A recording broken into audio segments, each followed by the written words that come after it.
आप अपनी कक्षा की एग्ज़ाम की तैयारी के लिए आप हमारे चैनल को सब्सक्राइब कर सकते हो। साथ में जो घंटी का आइकन आएगा उसको प्रेस करके ऑल के नोटिफिकेशन को ऑन कर लीजिए। इसके बाद आपको यहाँ पर देखिए 1 नंबर, 2 नंबर और 3 नंबर पे आपको एक प्लेलिस्ट दिखेगा।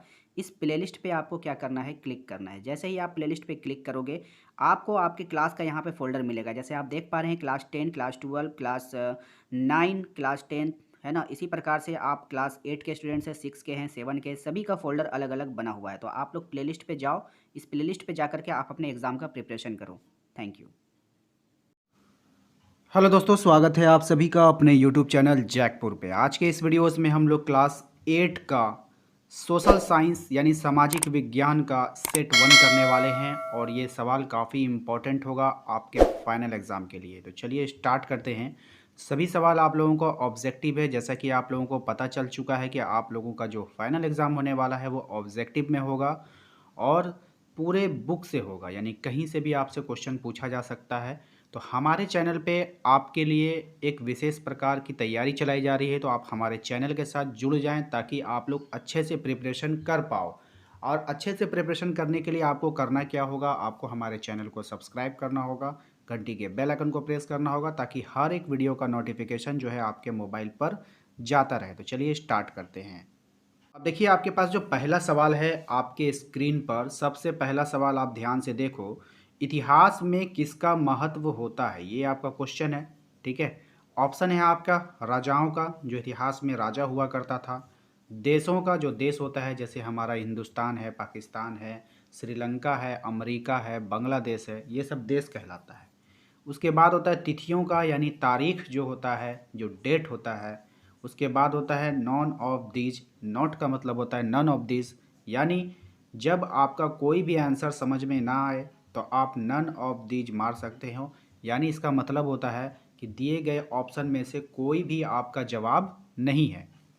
तो ध्यान देना, यहाँ पर होगा क्या कि जो इतिहास होता है, जो हिस्ट्री होता है, जो बीता हुआ समय होता है, उसमें हम लोगों का जो महत्व होता है वो सिर्फ और सिर्फ तिथियों का महत्व होता है। किसका होता है? तिथियों का महत्व होता है, यानी तारीख का महत्व होता है। क्योंकि इतिहास में अधिकतर आप देखते होंगे, इतिहास का मतलब होता है जो बीत गया है। इतिहास का मतलब क्या होगा? जो बीत गया है। और बीत गया का मतलब क्या होता है, इसका आप बखूबी जानते हो। जो बीत जाता है उसको हम लोग डेट वाइज याद रखते हैं। तो चलते हैं अब अगले सवाल पे। अगला सवाल हमारा है, स्वतंत्र भारत की पहली जनगणना कब हुई थी? आपके पास ऑप्शंस हैं 1947 में, 1948 में, 1950 में या फिर 1951 में। यानी जब देश आज़ाद हुआ, जब हमारा देश आज़ाद हुआ तो वो स्वतंत्र भारत कहलाया। आप कहोगे सर भारत क्या होता है और स्वतंत्र भारत क्या होता है?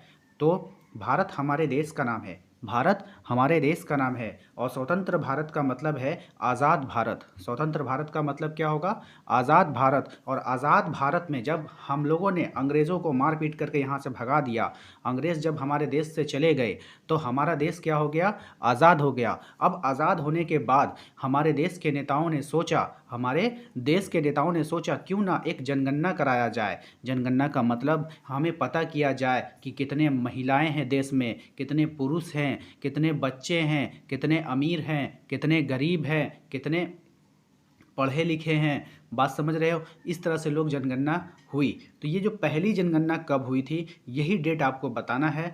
तो 1947 में जो है हमारा देश आज़ाद हो गया था। 1947 में आज़ाद हुआ, 15 अगस्त 1947 को। लेकिन उसके बाद 48, 49, 50, 3 साल के बाद 1951 में हमारे देश की जो है जनगणना कराई गई। कब कराई गई? 1951 में। तो स्वतंत्र भारत की जो पहली जनगणना कब हुई थी? 1951 में। अब आते हैं अगला सवाल पे। अगला सवाल देखो क्या है, इतिहास में सामान्यतः कितने काल खंडों में बटा है? यानी हमारा जो इतिहास है वो कितने काल खंडों में बटा है, यानी कितने, सीधी सी बात है, आप इतना समझ लो। ये आपसे क्वेश्चन पूछ रहा है कि जो इतिहास होता है, जो हिस्ट्री होता है, वो कितने भाग में होता है। जैसे हम लोग सोशल साइंस पढ़ते हैं ना, हम लोग जो सोशल साइंस पढ़ते हैं तो कितने भाग में पढ़ते हैं? एगो इतिहास पढ़ते हैं, एगो भूगोल पढ़ते हैं, राजनीतिक पढ़ते हैं, है ना, इस तरह से पढ़ते हैं। तो इसी प्रकार से ये कह रहा है जो हिस्ट्री होता है वो कितने काल खंडों में बटा हुआ है। जो हमारा इतिहास होता है वो कितने काल खंडों में बटा है? तो ये तीन तीन जो है 3 काल खंडों में बटा हुआ होता है ना, समझ रहे हो? उसको 3 भाग में हम लोग बांटते हैं और इसको हम लोग पढ़ेंगे डिटेल में और आगे, ठीक है। नेक्स्ट देखो क्या है, भारत के जो पहले गवर्नर जनरल कौन थे आपको बताना है। भारत का जो पहला गवर्नर जनरल कौन था। देखो हर देश जो चलता है वो गवर्नर से चलता था पहले, ठीक है। तो गवर्नर जो है वो मेन मालिक हुआ करता था उस समय सभी का।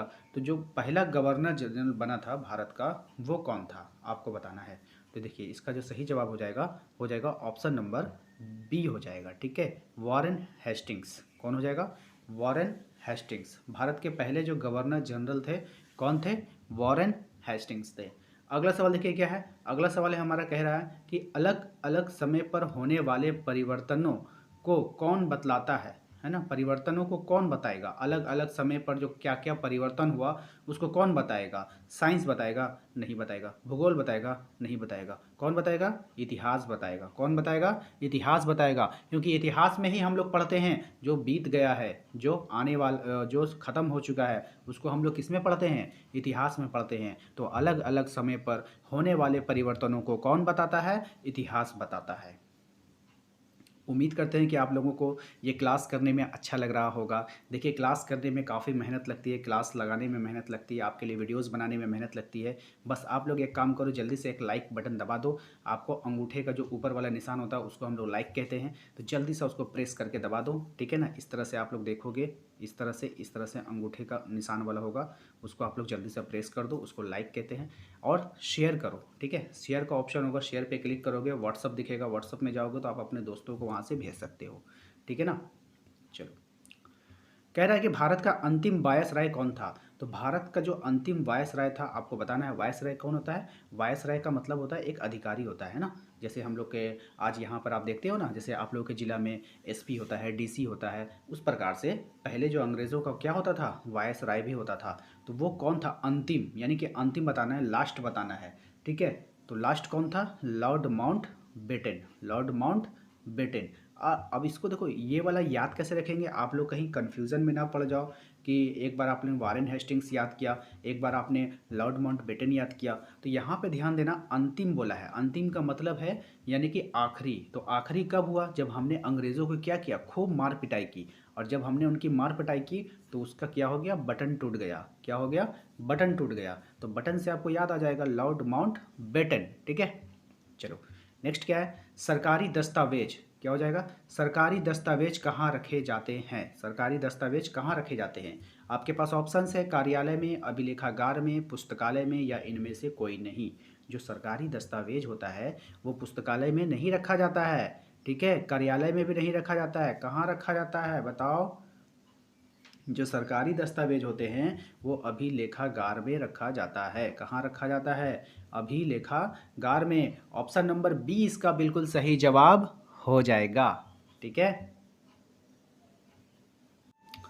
चलिए अगला सवाल है हमारा कि कश्मीर से कन्याकुमारी तक भारत का विस्तार कितना है। यानी कुल मिलाकर आप भारत का नक्शा इस प्रकार से देखते होगे, इस तरह से भारत का नक्शा रहता है। तो यहाँ पे कश्मीर ऊपर, नीचे कन्याकुमारी रहता है। यहाँ से यहाँ तक का दूरी आपको बताना है कि विस्तार कितना है, ठीक है। डिस्टेंस बता दीजिए इसका, ठीक है। 3200 किलोमीटर होगा, 3000 किलोमीटर होगा, 1500 किलोमीटर होगा, या इनमें से कोई नहीं होगा। तो इसका जो सही जवाब आपका आंसर निकल कर आएगा वो हो जाएगा 3200 किलोमीटर। कश्मीर से कन्याकुमारी तक भारत का जो विस्तार है वो है 3200 किलोमीटर, याद रखेंगे। अभिलेखों की सुंदर ढंग से लिखने वाले को क्या कहते हैं? अभिलेखों को सुंदर ढंग से लिखने वाले को क्या कहते हैं? यानी जो अभिलेख होता है उसको सुंदर ढंग से लिखने वाले को क्या कहते हैं? सुलेख नवीस कहते हैं, खुशन बीस कहते हैं, खबर नवीस कहते हैं, या इनमें से कोई नहीं होगा। तो इसका जो आंसर होगा ये ए और बी दोनों होगा, ठीक है। याद कर लेना, सुलेख नवीस और खुशन बीस, ठीक है। क्वेश्चन नंबर 10 है हमारा, देख लो, आखिरी सवाल है आज के इस वीडियो का। अंग्रेजों द्वारा स्थापित भारतीय राष्ट्रीय अभिलेखागार स्थित है। तो अंग्रेजों के द्वारा जो स्थापित हुआ था भारतीय राष्ट्रीय अभिलेखागार, कहाँ स्थापित हुआ था? ऑप्शन है आपके, कोलकाता में, बी चेन्नई में, सी नई दिल्ली में, या डी इनमें से कोई नहीं। तो इसका सही जवाब हो जाएगा आपका ऑप्शन नंबर, बताइए जल्दी सा, ऑप्शन नंबर सी हो जाएगा, नई दिल्ली में। कहाँ है? नई दिल्ली में। अंग्रेज़ों ने जो राष्ट्रीय अभिलेखागार को बनाया था वो कहाँ बनाया था? नई दिल्ली में बनाया था। तो उम्मीद करते हैं आप लोगों को आज का ये वीडियो अच्छा लगा है। वीडियो अच्छा लगा है तो एक लाइक कर दीजिए, चैनल पे यदि पहली बार आए हैं सब्सक्राइब करके घंटी के बेल आइकन को दबा दीजिए ताकि हर एक वीडियो का नोटिफिकेशन आपके मोबाइल पर जाता रहे। वीडियो के डिस्क्रिप्शन में जाइए, वहाँ पर आपको लिंक मिल जाएगा, WhatsApp group, Telegram group, Instagram group and आपके जो प्लेलिस्ट होता है जहाँ पे आपका सभी वीडियो अवेलेबल है उसका भी लिंक आपको डिस्क्रिप्शन में मिल जाएगा। तो आप वहाँ पर जाकर अपने एग्ज़ाम की तैयारी अच्छे से कर सकते हैं। मिलते हैं अगले वीडियो में। Thank you.